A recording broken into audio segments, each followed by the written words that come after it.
Hi, this is about releasing content regularly in addiction and how you can use some knowledge out of that cycle to your advantage. You've probably experienced this before. You're looking forward to some content someone's just not delivering on the regular schedule you've gotten used to, and you get surprisingly upset about that. A famous example for this might be readers of George R. R. Martin's Song of Ice and Fire, who are still waiting today for the next book to come out after years and years.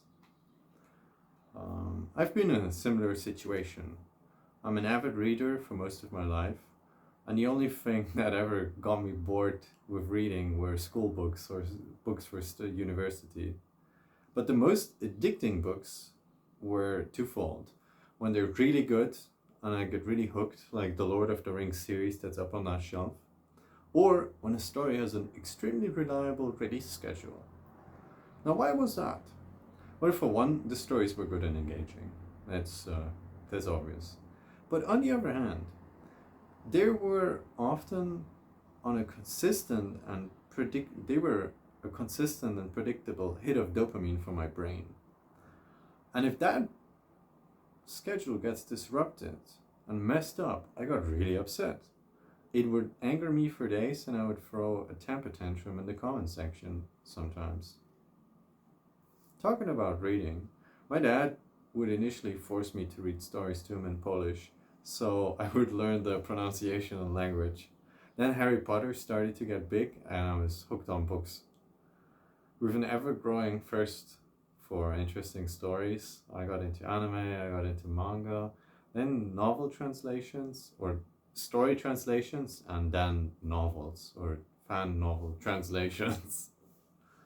Now I mostly read original stuff written online, and a lot of that follows a common model that's extremely popular in China with their web novel release model, where you release chapters regularly. We're talking about daily, sometimes multiple times per day, an update. So you have very regular hits of excitement because the story is moving on and you want to check in, catch up. Now, what really stands out to me and, well, to myself, but also to other people in terms of reactions is what happens when that rhythm gets disrupted or changed. This response feels out of proportion because people get really upset. And comparing that to going for a run regularly and then not going because the weather is bad one day, to how upset I get when my favorite daily story doesn't get updated, is quite disproportionate. Like, I get way more upset if the story doesn't update. Now, why is that? More so than the actual content itself, the regularity, in my opinion, breeds an addiction. It took me a long time to realize that. And it's not limited to reading, it's actually everything. We want that regularity. That regularity makes us feel good. So, how can we use this knowledge to our advantage? Well, it's all part of a bigger thing in life to me. Let's take a step back. Try going through your day. You wake up, the sun goes up, maybe it's already up. You work through a job or education until lunch, take a break, and then you keep going until the evening. Another meal, and the sun's going down, ending with a long dark. This sort of thing happens every day. Sun goes up, sun goes down, sun goes up, sun goes down. It's a rhythm that changes ever so slightly every day. Sometimes the sun will go up earlier or it will go up later. But it's like a wave in a way. And we live in this sort of system. It's imposed on us from the outside. Just like family did on us when we wanted to go to, or when we had to go to school when we were young. Get up, you gotta go to school. Go there, come back. Go there, come back. Every day. Unless it's a weekend. The longer these rhythms continue and the more prevalent they are in our lives, the more they get lodged into our brain and body. if you look at the day and night cycle, we are physically adapted for this cycle, for living in it. And as long as our, let's say, ancestors stick along to a region, even more of our body gets adapted to these systems outside of us, to these rhythms too. And as a content creator, I can take advantage of that. If I post content every day, I'm creating a system, creating infrastructure for you, the viewer, to get addicted, to get reliant on this regular hit of excitement, of, I don't know, whatever people get out of watching content, but this dopamine hit rating.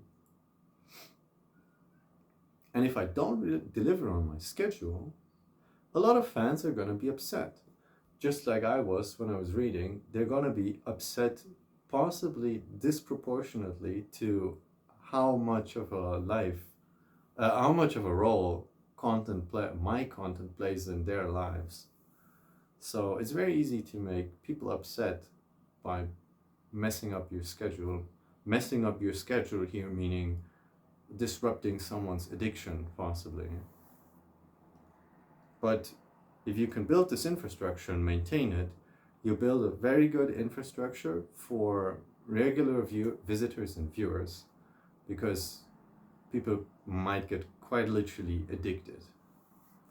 And this perspective sounds a bit Machiavellian, and it is. But you can also use this to your advantage as viewer and consumer.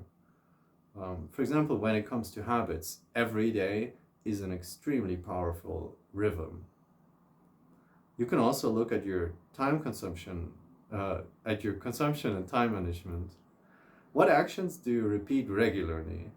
Less because you want to, but because they're available to you in a regular and reliable rhythm. There is specific circumstance that leads to you, let's say, jerking off because your parents are not at home anymore for some reason, like when they go buy groceries. Do you dodge the gym every time it just starts raining because it's like, oh, I don't need to go out? Or does rain just disrupt your whole day and you're like, oh yeah, it's raining outside today, I don't need to go out at all? This sort of thing, disruption, is partially why I binge watch content that so I save up content for some time and then I watch it in one go, instead of checking in daily on things. Still consume it, but I don't want it to be a too reliable part of my daily life.